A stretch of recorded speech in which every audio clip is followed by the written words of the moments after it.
are now here at Imelda's Garden. Samahan niyo ako and explore natin ang loob.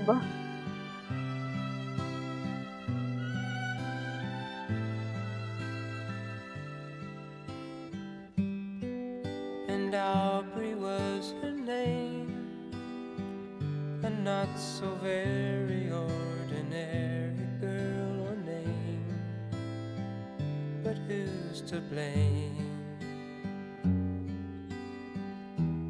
for a love that would... Kung may kasama kayong senior citizen or PWD, medyo mahirap kasi madaming hagdan. Sobrang ganda niya pala, guys. And hindi kayang i-justify nung camera ko yung ganda ng view dito. Entrance lang pala dito is 180 pesos kapag ka weekends, regular rate yun. And kung may kasama naman kayong PWD or senior citizen, may discount yun na 144 pesos na lang, guys.